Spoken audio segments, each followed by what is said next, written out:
नमस्कार, मी प्रियांका नागने आज तुमच्यासाठी एक नवीन जॉब अपडेट घेऊन आलेली आहे. पुणे जिल्ह्यातून ही जॉब अपडेट आहे. आपण सविस्तर माहिती बघणार आहोत. Defence research and development organisation म्हणजेच काय DRDO यांच्याकडून ही जॉब अपडेट आलेली आहे. Ministry of defence government of इंडियाकडून ही जॉब अपडेट आहे. पुणे जिल्ह्यासाठी आहे. आपण सविस्तरपणे माहिती बघणार आहोत. किती पदं आहेत, त्याच्यानंतर इथे एलिजिबिलिटी क्रायटेरिया काय आहे, म्हणजे शिक्षण काय लागणार आहे तुम्हाला, एज क्रायटेरिया म्हणजेच वयोमर्यादा काय लागणार आहे, ॲप्लिकेशन कसे द्यायचे आहेत, त्याच्यानंतर इथे सिलेक्शन प्रोसेस काय होणार आहे, ही पूर्णपणे आपण सविस्तर माहिती बघणार आहोत.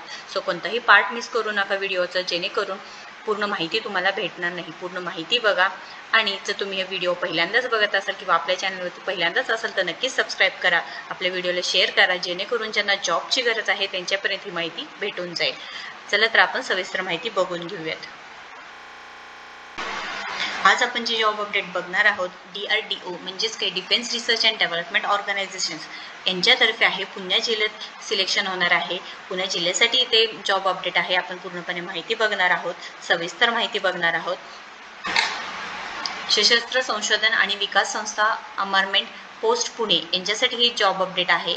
इथे जी जॉब अपडेट आहे 13 जागा आहेत. पूर्णपणे आपण बघणार आहोत. इथे शिक्षण काय लागणार आहे, त्याच्यानंतर पदांचं नाव काय आहे, सॅलरी अपडेट काय आहे, आणि इथे जी जॉबची जी आपण पोस्टिंग आहे पूर्णपणे ऑफलाईन करायचं आहे. म्हणजे तुम्हाला पोस्टनी तुम्हाला जे ॲप्लिकेशन्स आहे पाठवायचं आहे. पूर्ण पत्ता सांगणार आहे मी आणि हे लिंकसुद्धा डिस्क्रिप्शन बॉक्समध्ये टाकणार आहे. तुम्ही एकदा चेक करून घ्यायचं आहे. अर्ज भरण्यासाठी चालू झालेले आहेत आणि अर्जाची शेवटची तारीख बघा 17 नोव्हेंबर 2023 आहे. इथे मेन्शन केलेलं आहे 17 नोव्हेंबर 2023 शुक्रवारपर्यंत तुम्हाला अर्ज पाठवायचा आहे. इथं पत्तासुद्धा दिलेला आहे. मी लिंक तुम्हाला डिस्क्रिप्शन बॉक्समध्ये देणार आहे. आणि जे इथे सिलेक्शन होणार आहे मुलाखतीद्वारा होणार आहे आणि मुलाखत 1 डिसेंबर 2003 द्वारे होणार आहे. आपण पूर्णपणे माहिती बघून घेऊया. इथे एज क्रायटेरिया दिलेला आहे बघा, 28 वर्ष पाहिजे आहे. तुमचं जे उमेदवार असणार आहे, तुमचं जे एज क्रायटेरिया आहे ते 28 वर्ष पूर्ण असलेलं पाहिजे आहे. आता इथे पदांची नावं बघूया आपण. ज्युनियर रिसर्च फेलो आहे. इथे पदांची संख्या 3 आहे आणि इथे जे शिक्षण आहे ते BE किंवा BTech झालेलं पाहिजे आहे तुमचं.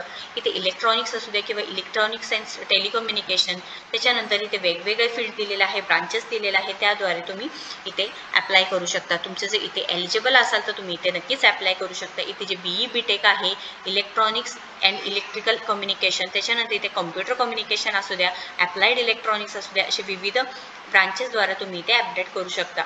ज्युनियर रिसर्च फेलो इथे 2 जागा आहेत. इथे सुद्धा NET गेट, इथे BE किंवा BTech, computer science, computer engineering, computer science and IT असं हे इथे ब्रांचेस दिलेलं आहे. तुम्ही इथे एकदा चेक करू शकता. तुम्ही बिग डेटामध्ये झालेलं असेल ॲनालिसिस अँड तत्सम शाखा असेल, तुम्ही इथे नक्कीच अप्लाय करू शकता. म्हणजे इथे वेगवेगळ्या ब्रांचेसद्वारा, म्हणजे तुम्ही इलेक्ट्रॉनिक्स असू द्या, कम्प्युटर असू द्या, मेकॅनिकल असू द्या, तुम्ही इथे नक्कीच अप्लाय करू शकता. त्यानंतर आहे ज्युनियर रिसर्च फेलो. इथे 5 पदं आहे. ते मेकॅनिकल डिपार्टमेंटसाठी आहे. मटेरियल इंजिनिअरिंग आहे. इथे मटेरियल सायन्ससुद्धा दिलेला आहे. त्याच्यानंतर ज्युनियर रिसर्च फेलो 1 पद आहे. इथे BE BTech प्रथम वर्गामध्ये पाहिजे आहे इंजिनिअरिंगच्या, हे सांगितलेलं आहे. MA MTech सुद्धा सांगितलेलं आहे. ज्युनियर रिसर्च फेलो इथे 1 पद आहे. BE BTech पॉलिमर इंजिनिअरिंगमध्ये सांगितलेलं आहे. त्यानंतर इथे रिसर्च असोसिएटचं 1 पद आहे. इथे सुद्धा तुम्हाला इन्स्टिट्यूटमध्ये R&D अनुभवासह किमान 3 वर्षासह ME किंवा MTech पाहिजे आहे. इथे ME किंवा MTech तुमचं शिक्षण झालेलं पाहिजे आहे. त्यानंतर इथे ज्युनियर रिसर्च फेलो आहे, यांना 37,000 सॅलरी असणार आहे. ज्युनियर रिसर्च फेलो कम्प्युटर टेकमध्ये असाल किंवा कम्प्युटर फील्डमध्ये असाल तर इथे 37,000 सॅलरी असणार आहे. इथे मेकॅनिकल डिपार्टमेंटचं असू द्या किंवा मटेरियल सायन्स, तुमची जी क्रायटेरिया आहे तुम्ही इथे एकदा चेक करून घ्यायचं आहे. इथे 37,000 पगार असणार आहे. ज्युनियर रिसर्च फेलो इथे 37 आहे. त्याच्यानंतर इथे डायरेक्ट रिसर्च असोसिएट म्हणजे RA इथे 67,000 सॅलरी आहे. लक्षात घ्या, ही सॅलरी डिटेल्स दिलेला आहे. तुमच्या पदानुसार इथे तुम्ही एकदा चेक करून घ्यायचं आहे डिटेल्समध्ये. त्यानंतर इथे एज क्रायटेरिया दिलेला आहे. तुमचं एज क्रायटेरिया 28 वर्षापर्यंत अलाउड आहे. 5 वर्षाच्या आज आणि इमाम उमेदवारांसाठी 3 वर्ष जे आहे ते एक्स्ट्रा तुम्ही चालणार आहे। त्याच्यानंतर इथे कागदपत्र पाहिजे आहे, तुमचे शैक्षणिक अर्हता पाहिजे आहे, जे काही डॉक्युमेंट्स आहेत, फोटो पाहिजे आहे, ते पूर्णपणे माहिती तुम्हाला बायोडेटामध्ये चिटकून तुम्हाला सेंड करायचं आहे। ही पूर्ण माहिती झालेली आहे।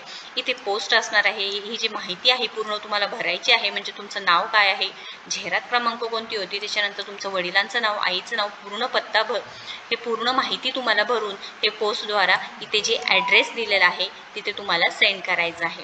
ही पूर्ण माहिती झालेली आहे। काही जरी क्वेश्चन असेल, काही समजलं नसेल तर कमेंट बॉक्समध्ये नक्कीच विचारा, मी नक्कीच ट्राय करणार आहे उत्तर द्यायचं। आणि हा व्हिडिओ जास्तीत जास्त शेअर करा, जेणेकरून पुणे जिल्ह्यामध्ये जॉब अपडेट आहे, जेणेकरून ज्यांना जॉबची गरज आहे ते नक्कीच इथे अप्लाय करू शकणार आहोत। इंजिनिअरिंग फील्डसाठी आहे, वेगवेगळे इंजिनिअरिंग असू द्या, वेगवेगळे ब्रांचेस आहेत, नक्कीच तुम्ही इथे अप्लाय करू शकणार आहात। आपल्या चॅनलवर नवीन असेल तर नक्कीच लाईक करा, शेअर करा आणि सबस्क्राईब करा। थँक्यू।